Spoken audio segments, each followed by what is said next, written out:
이기상의 뉴스 공감.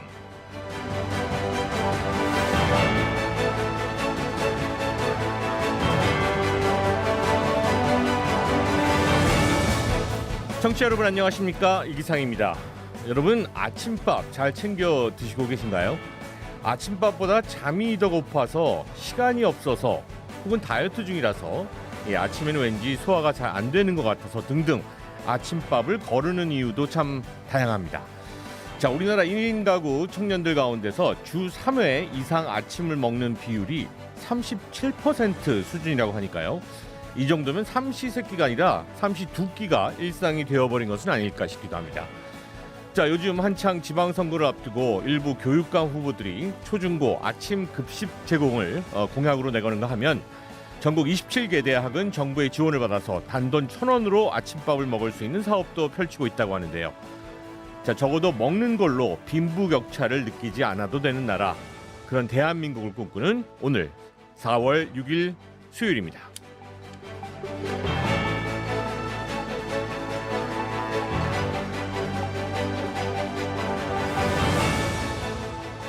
오늘 5시 브리핑에서는요. 오늘 오전 임시국무회의에서 대통령 집무실 이전과 관련한 예비비 360억이 의결됐다는 소식과 함께 한덕수 총리 후보자의 최저임금 논란, 제로 코로나 정책을 고집하고 있는 중국이 사실상 상하이 전면 봉쇄에 들어갔다는 소식, 그리고 이해람 중사 특검법 불발에 박지원 더불어민주당 공동 비대위원장이 유가족에게 사과한 사연 전해드리겠습니다. 자, 오늘의 픽 인터뷰에서는요, 김남국 더불어민주당 의원을 전화로 연결해서 대선 패배 이후에 이재명 상임고문의 이 거취와 정치 재개 시점, 그리고 어제 의원총회에서 논의된 검찰개혁 그리고 언론개혁에 대한 견해들 나눠보겠습니다. 수요일에 만나는 코너 친절한 경제시에서는요, 박주원 지속가능경영재단 이사와 함께 중국 부동산법을 이번에는 붕괴될까라는 주제로 말씀 나눠보겠습니다.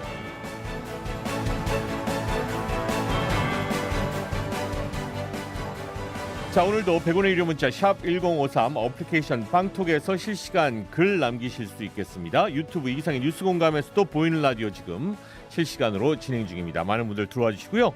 자, 오늘도 이기상의 뉴스 공감 시작하겠습니다.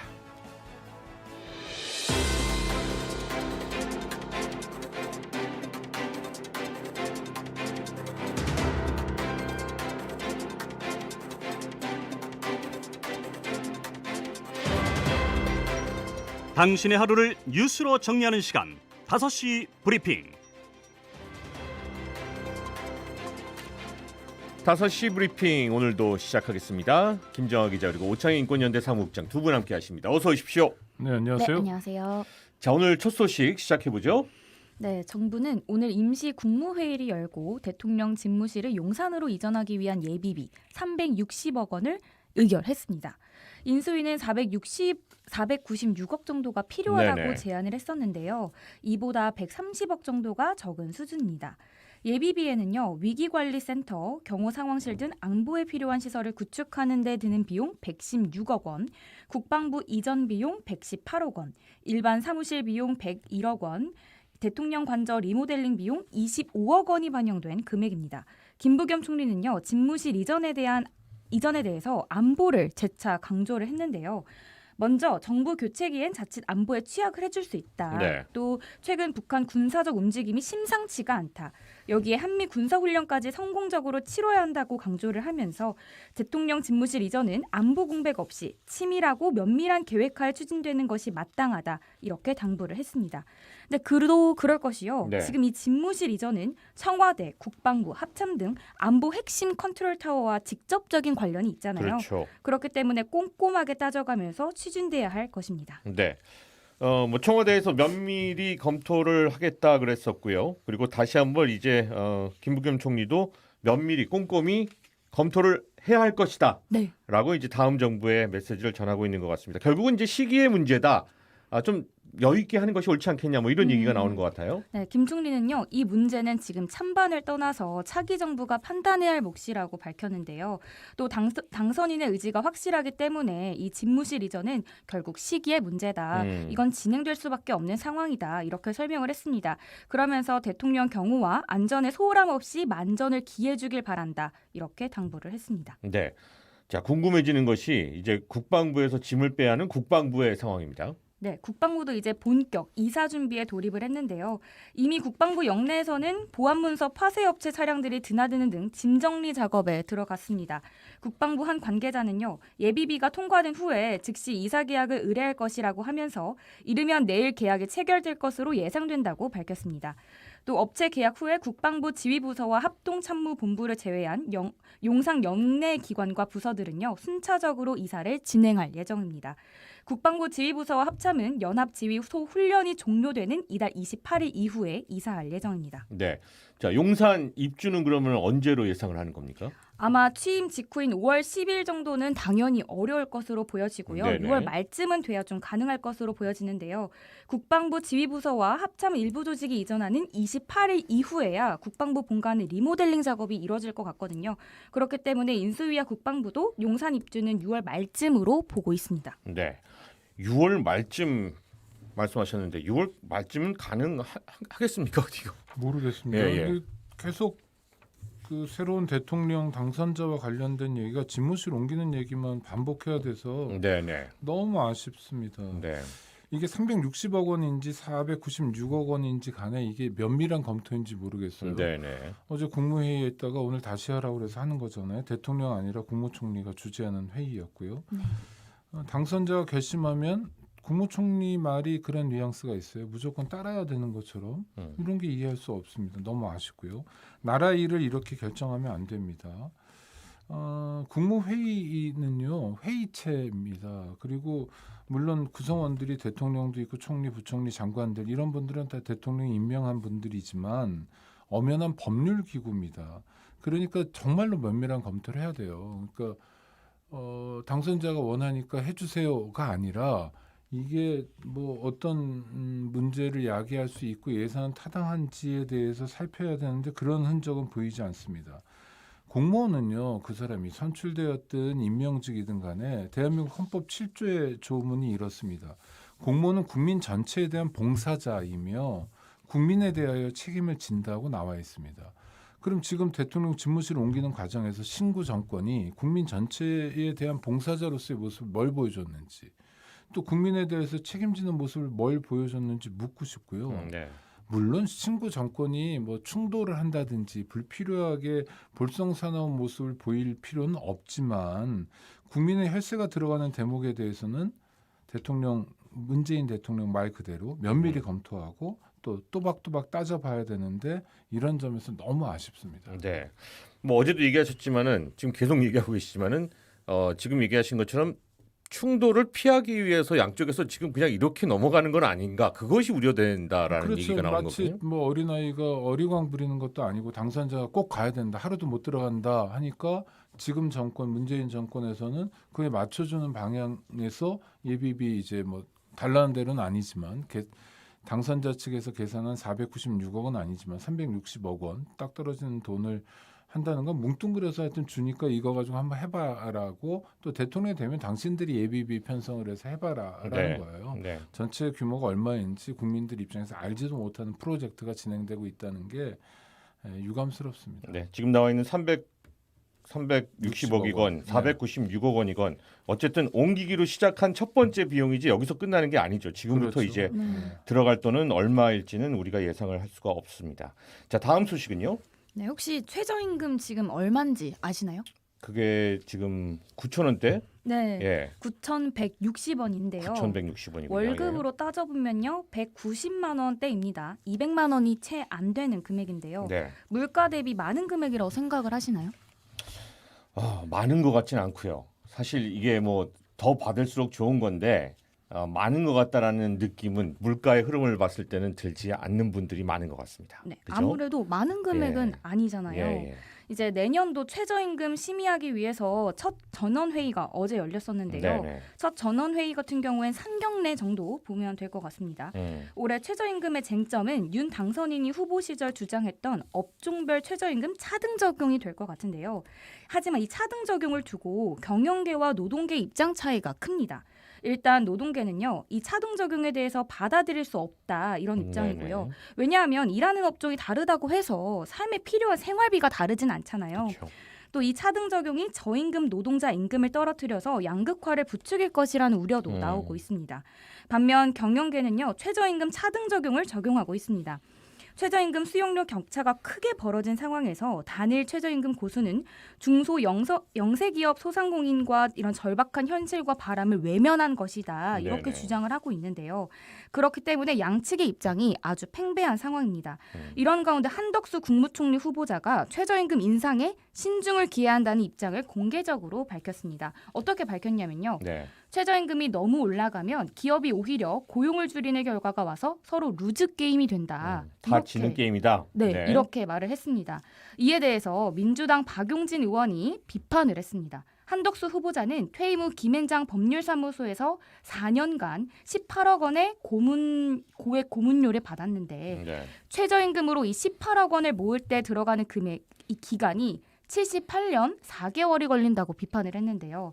또 박 의원은 우리 청년들 알바비와 저임금 노동자들이 그야말로 최저 수준 품삯에 대해서 만내 정내 하는 것은 너무 잔인한 처사가 아니냐 일침을 가하기도 했습니다. 네. 국장님. 박용진 의원 계산이 잘못됐다는 걸 지적질부터 하고 가고 싶은데 알겠습니다. 왜냐하면 네. 이 18억 원을 이게 단순 계산하면은 뭐 78년 4개월 이거 맞아요. 네. 그런데 문제는 18억 원을 은행에 넣어놓으면 아. 지금 저금리지만 1%면 1,800만 원이고요. 최저임금 연봉이 지금 2,300만 원 좀 그러네, 안 또. 되거든요. 예. 네. 그러니까 약간 1%가 좀 넘는 수익만 보장해도 다른 사람의 최저임금 연봉이 나오는 거예요. 가만히 원금은 건드리지도 않고. 연봉이 나오네. 그렇죠. 음. 그러니까 이거는 뭐 78년 8년이 아니라 80년이 아니라 무궁무진한 거죠. 그러네요. 게다가 이걸 가지고 좀 똘똘한 아파트 한 채 사놓으면 우와 말할 수도 없죠. 여기 은행 대출 껴가지고 뭐 투자 집사 잘하실 것 같은데. 네. 하여튼 이론은 압니다 제가. 그러니까 예. 이건 정말 게임이 안 되는 거죠. 그렇네요. 그래서 예. 최저임금은 기준을 보면 됩니다. 헌법에 나와 있어요. 헌법 32조인데 국가가 임금과 관련해서 두 가지 역할을 해야 되는데 첫 번째는 적정 임금 보장에 노력해야 됩니다. 그러면 윤석열 정부가 또 문재인 정부도 마찬가지예요. 적정 임금이라는 건 최저임금이 아니에요. 먹고 살 만한 임금 보장을 위해서 어떤 노력을 할 건지를 밝혀야 돼요. 국민들에게. 적정 임금 보장과 별개로 해야 될 일이 최저임금제를 시행하여야 한다는 강제사항입니다. 네네. 그럼 무조건 하는 거예요. 왜 인간의 삶이 그 이하로 떨어지면 너무 비참하니까요. 네.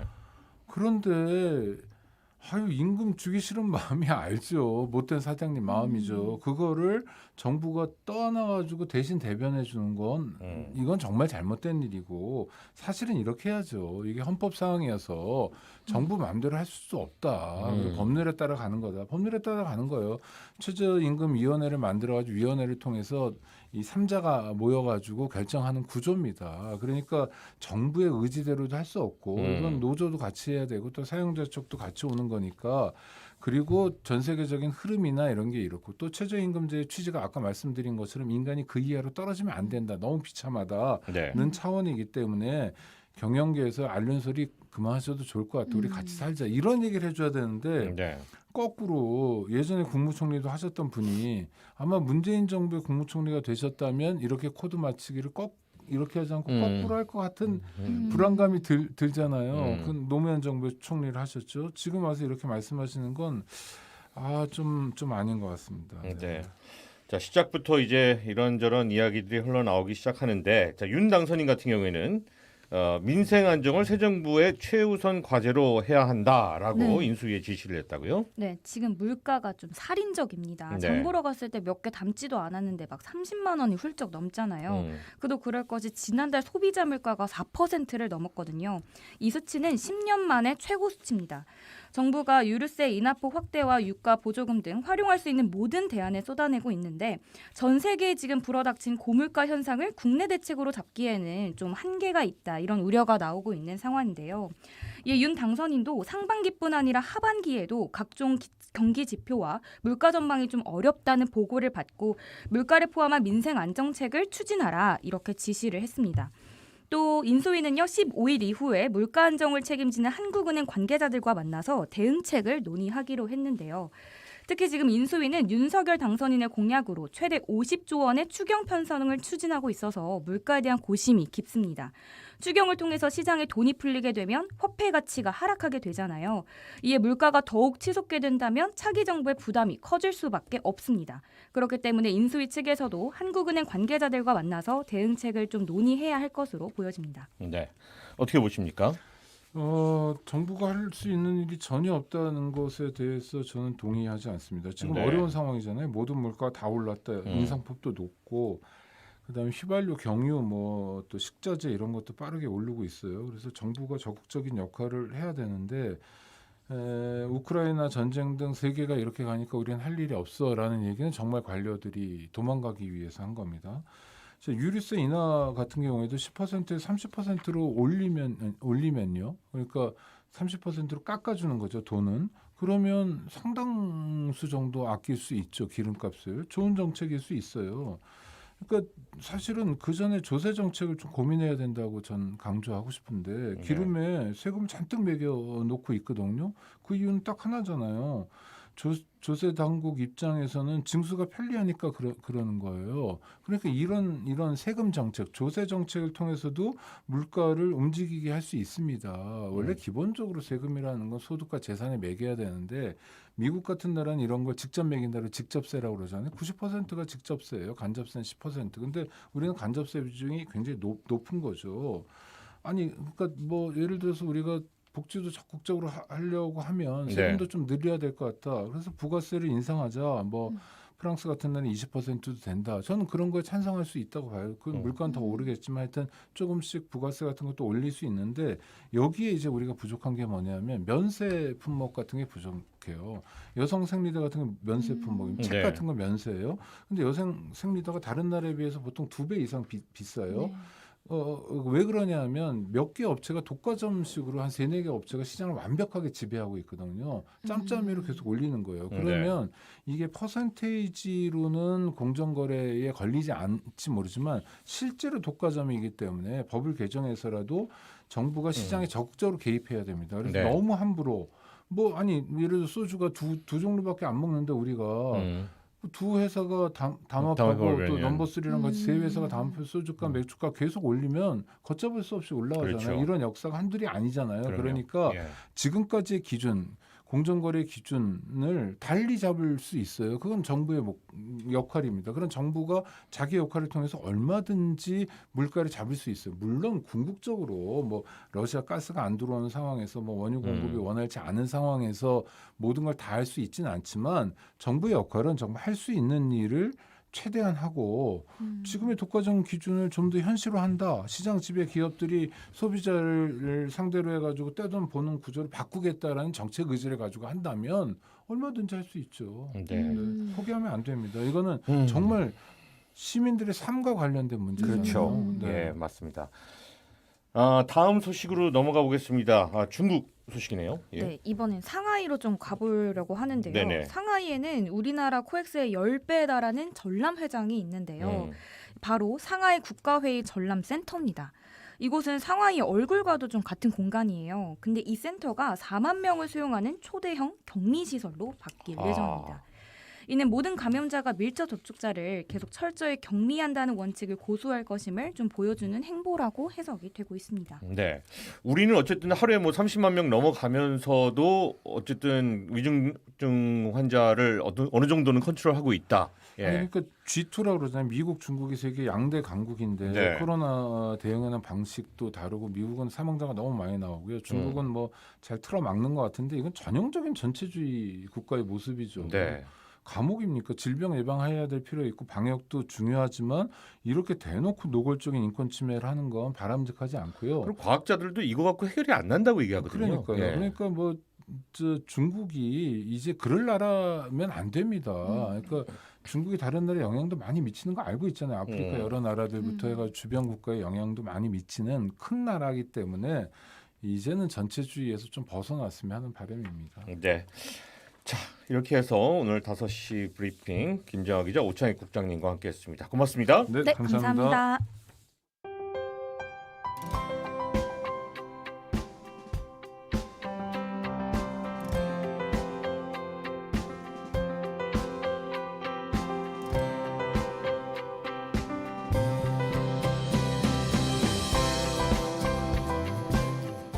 마음 따뜻해지는 뉴스부터 화가 나는 뉴스까지 이혜은 아나운서와 함께합니다. 자, 오늘도 뉴스 초이스 시작하겠습니다. 네, 안녕하세요. 뉴스초이스 아나운서 이혜은입니다. 네, 오늘 첫 번째 소식은요. 이 보이스피싱, 저 이 소식 듣고요. 네, 와, 이건 나도 걸릴 수 있다. 이렇게 되면은 그렇죠. 나도 이제 보이스피싱 이런 말 함부로 못하겠다. 네, 혹시 뭐 받아보신 적은 있나요? 여러 가지로 받아봤어요. 저는 옛날에 갑자기 전화가 걸려오더니 네, 막 비명 소리가 나요. 어머. 여자 비명 소리가. 네, 그러더니 전화가 끊기고 다시 전화 오더니 뭐 아내분이 사고가 당했다. 네, 너무 가슴이 내려앉잖아요. 놀라죠. 예.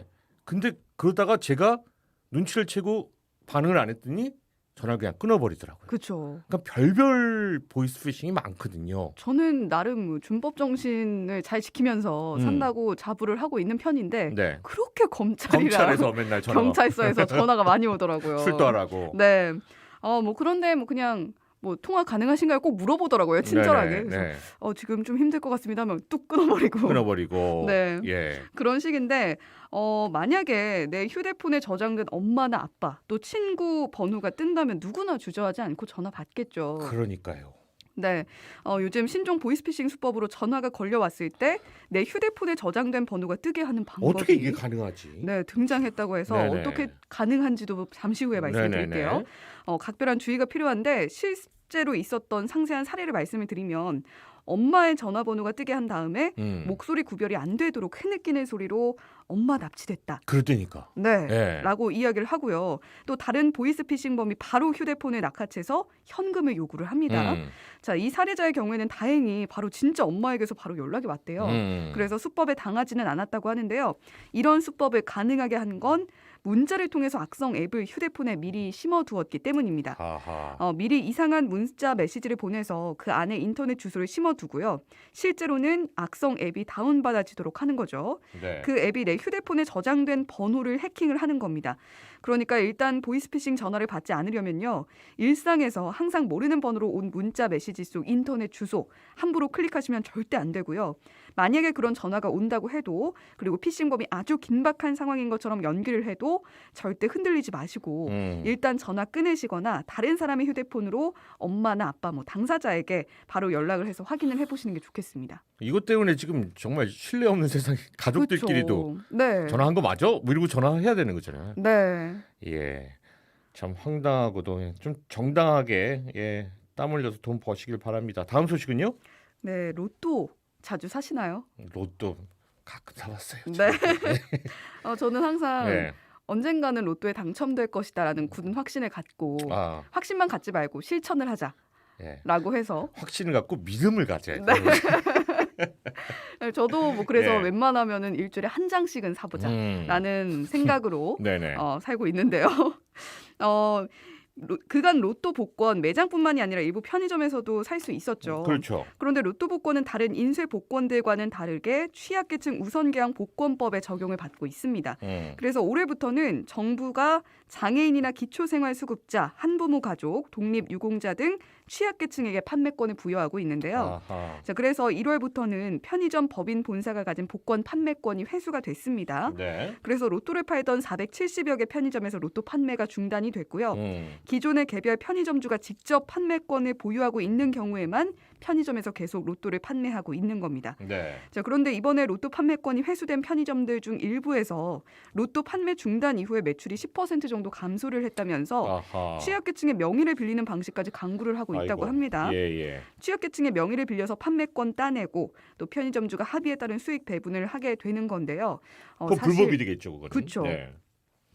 그런데 뭐 불법임에도 불구하고 음. 복권 제3자 판매 움직임은 이전부터 있어 왔습니다. 네네. 2015년에서 2019년 사이에는 제3자 판매 행위로 벌금형 처벌 받은 건수도 98건에 달하고요. 네. 혹시라도 매출 감소로 이런 방안 생각하고 계신 분들이 계시다면 1년 이하의 징역 또는 아이고, 예, 1,000만 원 예. 이하의 벌금형에 처해질 수 있으니까 이 점 네. 꼭 기억해 주셔야겠습니다. 네, 알겠습니다. 어쩐지 좀 덜 보이는 것 같은 네. 생각이 좀 들었었거든요. 마지막 소식입니다. 네, 상급자들이 신입 교육생들에게 얼차려를 주고 뭐 노래를 부르게 한다거나 먼지를 집어먹게 하는 장면. 요즘 세상에 좀 상상이 되시나요? 네, 이게 참 뭐 그거는 이제 없어야 될 일들인데, 예, 요즘에도 뭐 있지 않을까요, 근데? 네, 예, 역시 왕왕 예. 있습니다. 아마 오래전이나 있었던 일이라고 생각을 하실 수도 네, 있을 네, 네, 텐데 네, 네. 2020년대 들어서 실제로 일어난 사건입니다. 아, 자, 무려 신임 소방 공무원을 교육하는 충청 소방학교에서 있었던 아. 일인데요. 지난해 1월에 충청 소방학교에서 교육받은 한 새내기 소방관에 따르면 소방학교의 한 교관이 교육생들에게 야간 점호 때 장시간 부동 자세를 취하게 했고요. 또 자세가 흐트러질 경우에는 얼차려를 시키거나 강제로 노래를 부르게 강요를 했다고 합니다. 네, 또 청소 상태를 점검하면서 이 교관이 바닥에 떨어진 젖은 머리카락 또는 먼지를 집어먹게 강요했다고도 증언을 했는데요. 이 신임 소방 공무원은 이런 부당한 대우를 받고도 네, 불이익이 두려워서 이야기하지 못하다가 최근에야 소방본부와 노조에 신고를 했다고 합니다. 충남 소방본부가 즉시 감찰 조사에 들어갔고요. 네. 당시 교육생 150여 명 중에 10여 명으로부터 관련 진술을 확보를 했습니다. 이 교관은 귤을 반입한 여자 교육생에게는 귤로 남자를 유혹하려 했냐라고 묻는 아이고, 등 예. 성별에 따른 차별적 발언, 모욕적인 발언도 한 것으로 드러났는데요. 하지만 이 교관, 지적받은 내용들은 생명을 다루는 소방의 특수성을 고려한 훈육 목적이었다. 또 여자 교육생에 대한 발언은 가벼운 농담 차원이었다라는 해명을 내놨다고 합니다. 일단 소방노조는 이 교관에 대한 징계를 요구하고 있고요. 충남 소방본부도 감찰 조사와 별도로 충청 소방학교의 생활지도 방식을 개선하라고 권고할 계획입니다. 아직까지도 이런 인식이 남아 있다는 것이 당황스럽고요. 예, 빨리 좀 많은 개선이 필요한 부분이 아닌가 싶습니다. 네, 자, 오늘 소식들 대단히 감사합니다. 네, 고맙습니다.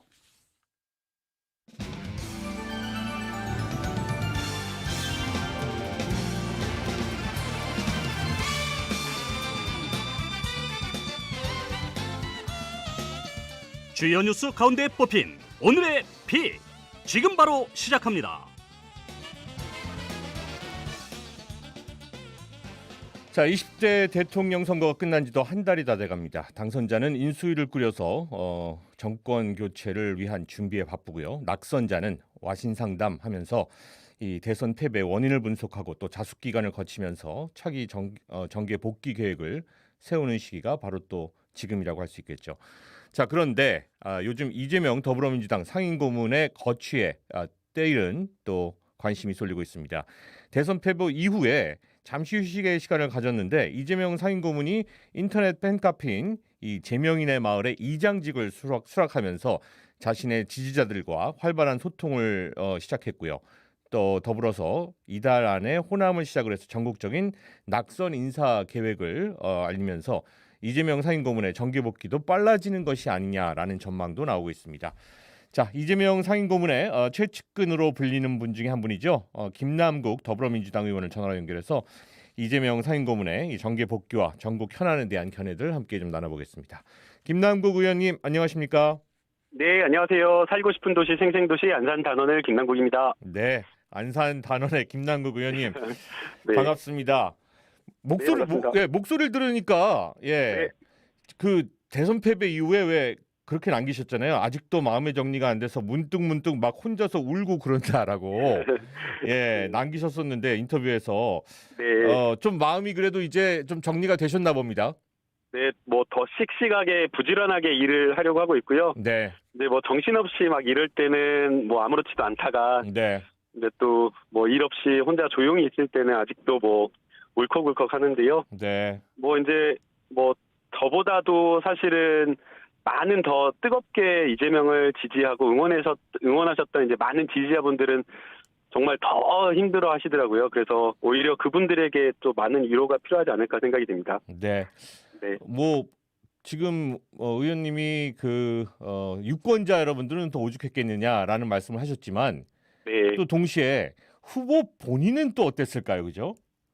예. 그래서 사실은 걱정을 되게 많이 하고 있고 걱정이 네. 많이 되었었는데요.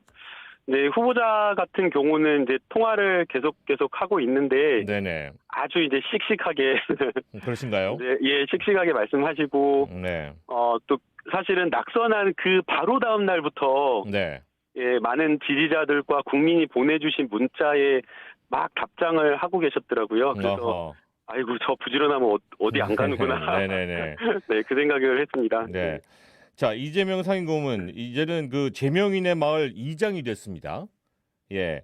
이게 네. 대선 이후에 지금 그 팬카페가 만들어지면서 회원수가 20만 명을 넘어가고 뭐 개딸, 양아들 뭐 자처하는 팬덤이 또 생겨나고 어떻게 보면은 이 대선 이후에 이재명 후보의 이재명 상임고문의 어떤 그 팬덤은 훨씬 더 공고해진 것이 아닌가라는 생각이 들 정도인데 이런 어떤 흐름 어떻게 바라보고 계세요?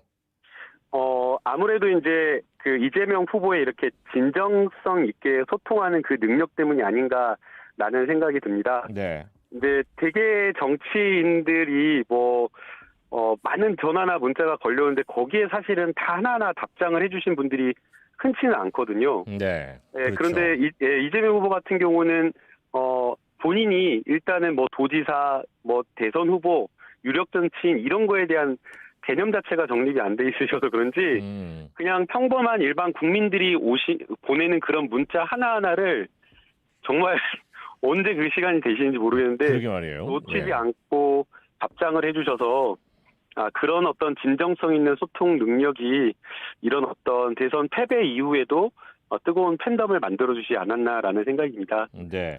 네. 자, 그래서 예. 이제 사실은 되게 힘든 시간일 텐데 네. 많은 분들의 위로를 받고 있는 상황인 거라고 생각이 듭니다. 네. 네. 지금 이제 이렇게 되다 보니까 그리고선 또 이제 지방선거도 앞두고 있고 많은 분들이 이재명 상임고문의 등판을 이야기하는 분들이 많이 있거든요. 이 부분은 지금 어떻게 예상을 해볼 수 있을 것 같습니까? 오늘 현재 스코어로 봤을 때.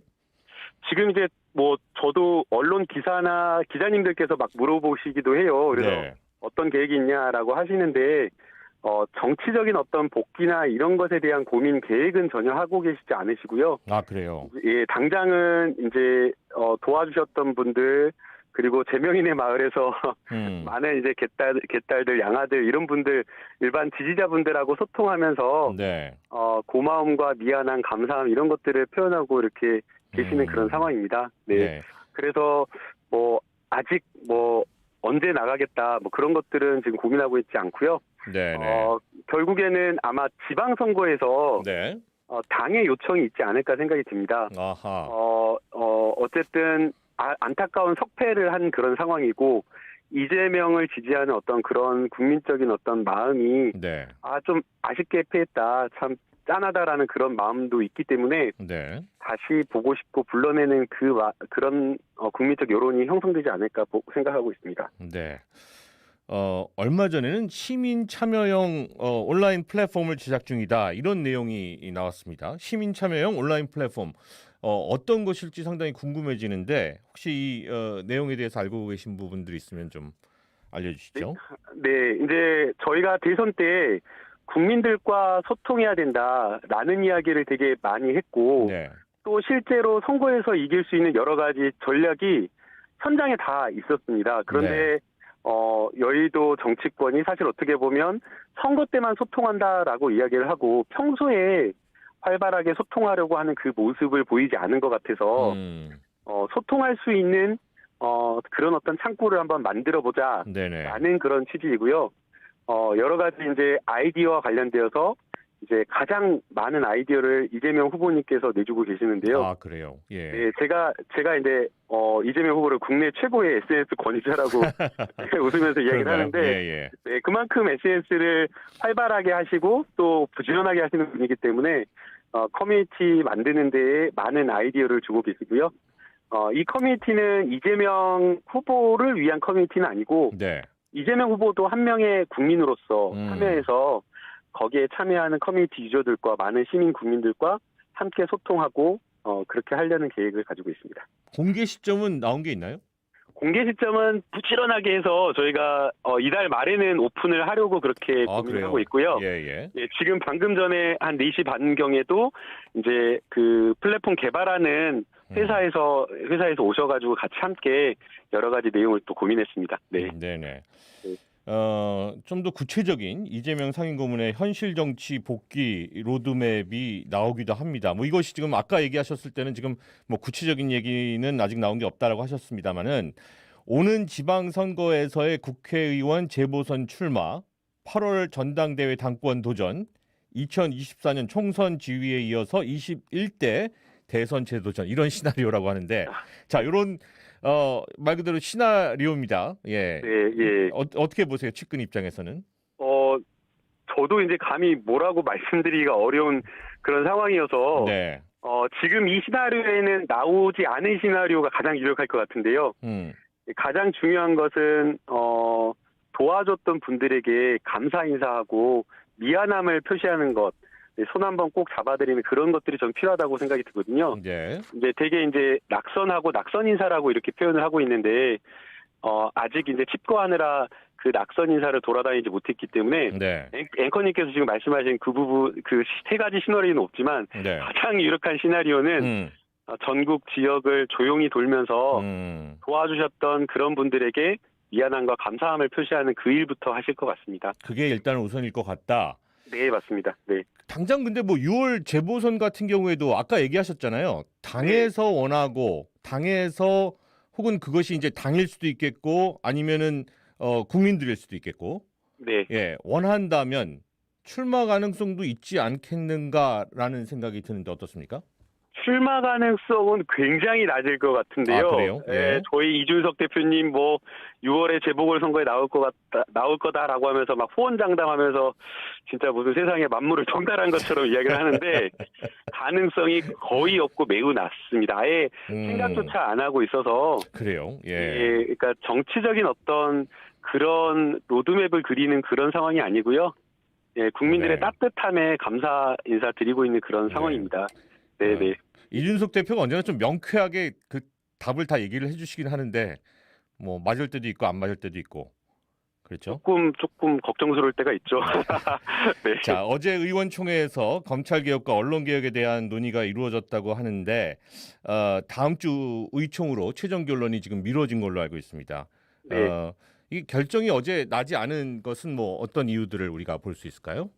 네, 우선은 저희가 국민 여러분들과 지지자들께 송구하다라는 말씀을 좀 드려야 될 것 같은데요. 네. 네, 검찰 개혁을 단계적으로 추진하겠다라고 공약을 했는데 이제 그게 굉장히 좀 선거나 이런 것들 때문에 미진했고 너무 늦어진 측면이 있습니다.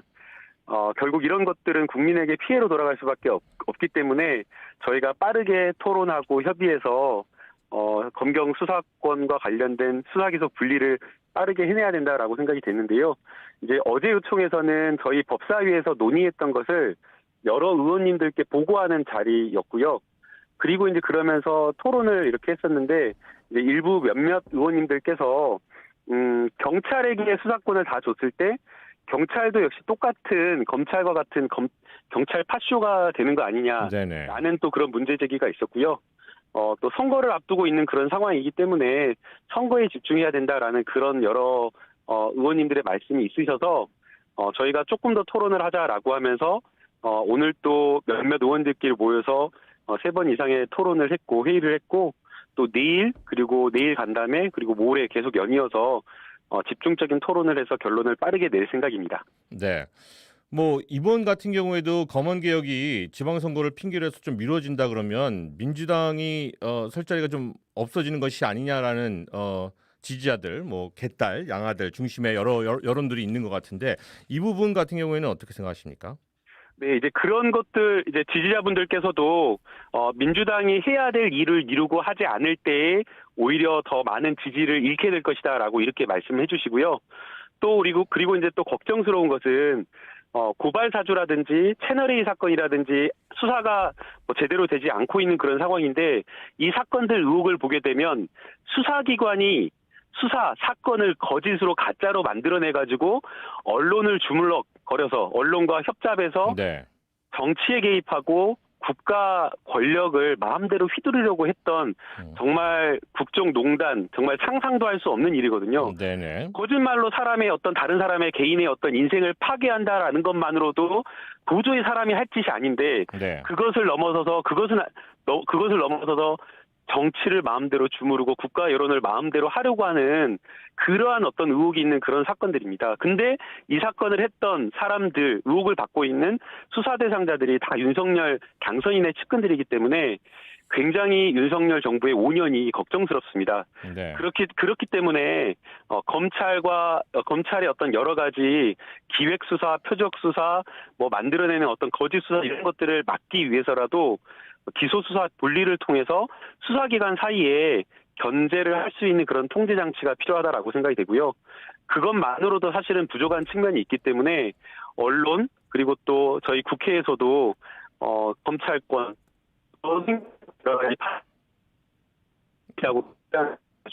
네네. 지금 좀 연결이 좀 안 좋은 것 같은데, 예, 의원님? 네네. 네네네. 알겠습니다. 지금 결과적으로는 그 지방선거를 좀 핑계대고서는 같이 이렇게 검언개혁이나 이런 부분에 대해서 동참 안 하는 분들에 대해서는 그 자체 내에서도 좀 파악이 되십니까? 어떠세요? 뭐 여러 의원님들 생각이 있기 때문에 의원이 앞쪽에 들어갔다 나올 수는 없잖아요. 그래서 네네. 다 파악을 하고 있는 것은 아니고요. 일부 의원님들께서 부정적인 시각이 있는 것은 사실이지만 그러나 지도부에서는 검경 수사 기소 분리 이거 확실하게 해야 된다라는 것을 확고한 의지를 가지고 있습니다. 네. 그리고 또 여러 의원님들께서 개혁과 이런 어떤 개혁 과제들을 더 이상 미룰 수는 없다라는 그런 이야기를 계속 하고 계시기 때문에 저는 무리 없이 통과시킬 수 있을 거라고 생각이 됩니다. 네. 지금 그 송영길 전 대표의 서울시장 차출론과 또 김동연 대표의 경기도지사 출마에 당내 친이재명계 의원들의 의견들이 적극 좀 담겨 있다라는 이야기가 있고 그 안에서는 결과적으로 이재명 상임고문의 의중이 담겨 있다라는 얘기도 나오는 것 같은데 이 부분에 대해서는 어떻게 이야기하실 수 있을까요? 뭐 제가 아는 한은 이재명 상임고문이 누구를 지지하고 누구를 지지하지 않고 이런 것은 없거든요. 네. 예, 원내대표 선거 때도 정말 누구 지지하라, 누구 뽑아야 된다 이런 말씀 전혀 없으셨고요.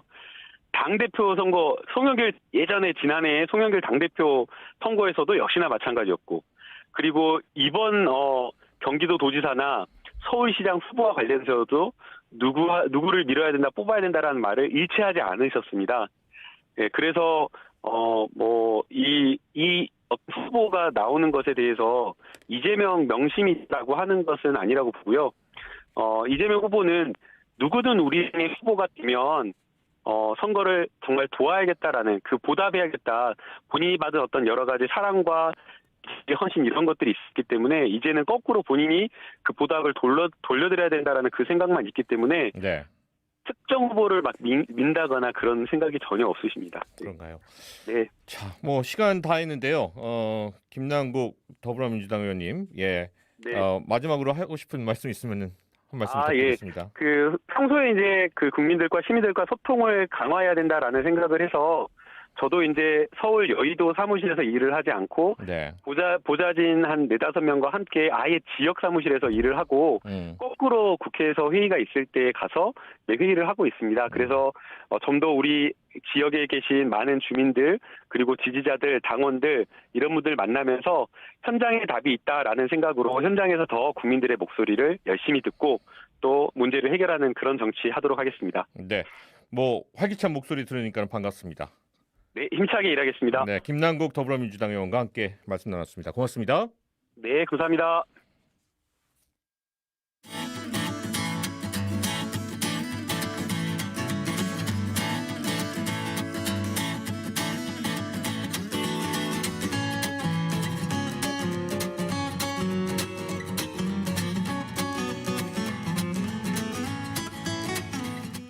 경제 전반에 대한 내용을 하나씩 풀어드립니다. 친절한 경제씨.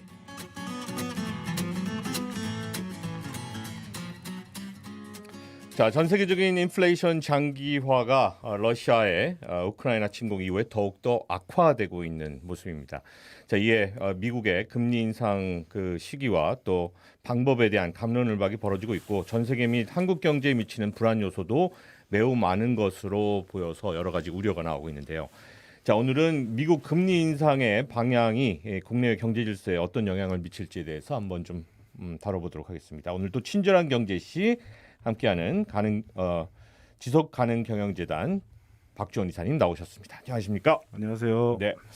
이게 이전에도 우리가 몇 번 다뤘던 이슈입니다. 예, 네. 미국 연방준비제도 이사회의 금리 인상, 2020년부터 이제 갈팡질팡했었고, 뭐 그럴 일 없다, 뭐 이렇게 얘기하다가 올해 금리 인상 계획이 나왔고요. 5월에는 본격화한다라는 얘기까지 네네. 지금 우리가 이제 예상하고 나오고 있는 그런 입장이죠. 네네. 예, 전체적인 방향은 아무튼 여러 번 말씀드렸습니다만은 돈이 너무 많이 풀리고 이제 네네. 공급망이 파괴돼서 저희 물가가 올라가는데 이게 심상치가 않잖아요.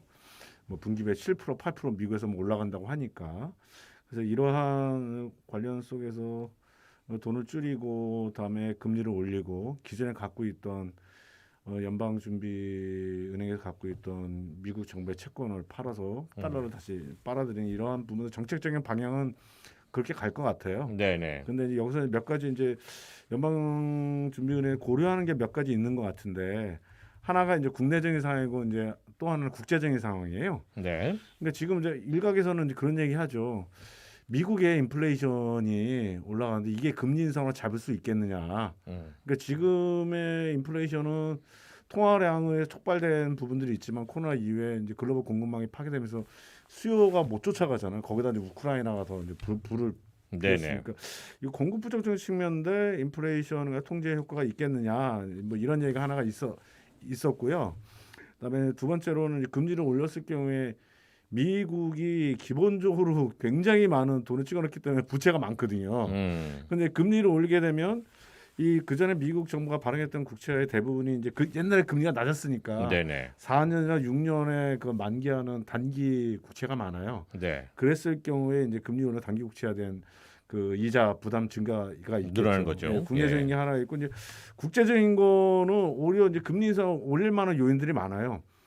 그러니까 인플레이션을 좀 즐기는 측면들이 좀 있어요. 미국이 전 세계적으로는 뭐냐면 다른 나라에서 인플레이션이 결국은 이제 미국이 찍어낸 부분 많은 달러들이 거래를 통해서 전 세계로 이제 들어갔잖아요. 네.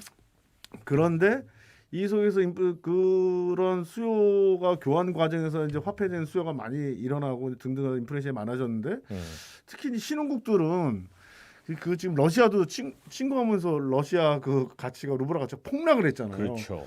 그러니까 이건 뭘 의미하면 그 화폐에 대한 가치가 없기 때문에 그 투자하는 투자금들이 이거보다는 달러가 더 뭔가 달러하고 이 다른 나라의 화폐 가치하고 교환 비율에서 달러가 이제 강세가 되니까 이게 더 여기서 투자 저기 뭐 요인들이 많아지는 거죠. 기축통화. 그러고 이제 빠져 예. 나가게 되면 대표적으로 우리 옛날에 IMF처럼 네. 심각하게 되면 그래서 이러한 인플레이션 유지하는 게 오히려 그냥 자기 달러 강세 유지하는 데 도움이 없어요. 되는 거죠. 예. 나쁠 게 없는 거죠. 예. 그리고 좀 뒤에 말씀드리겠지만 중국과의 패권 전쟁 이 부분들이 전체적으로 고려를 해봐야 된다. 그래서 네. 금리 인상이라든가 긴축의 방향성과 규모는 5월달에 최종 결정이 될 건데 네. 기존에 왔다 갔다 한 것보다 여러 가지 고려했을 때는 이제는 이제 본격적으로 양적 긴축하고 금리 인상, 자산 축소의 과정을 밟을 것이다. 우리도 대비해야 된다 이런 생각을 합니다. 자, 그 이야기는 우리도 지금 뭐 이 코너를 통해서 계속해서 나눴던 이야기인데, 자, 인플레이션에다가 미국의 금리 인상까지 단행되기 시작하면은 이제 신흥국 같은 경우에는 큰 타격을 입을 수밖에 없을 것 같고, 그렇죠. 우리나라도 사실 거기에서 뭐 빠져 있지 않거든요. 그래서요. 예. 지금 보면은 이미 지금 아직 금리 인상이 본격화 안 됐는데 우크라이나 인플레이션에 우크라이나 터져갖고 얼마 전에 이집트와 스리랑카 IMF에 금융 구제 신청을 했어요. 네.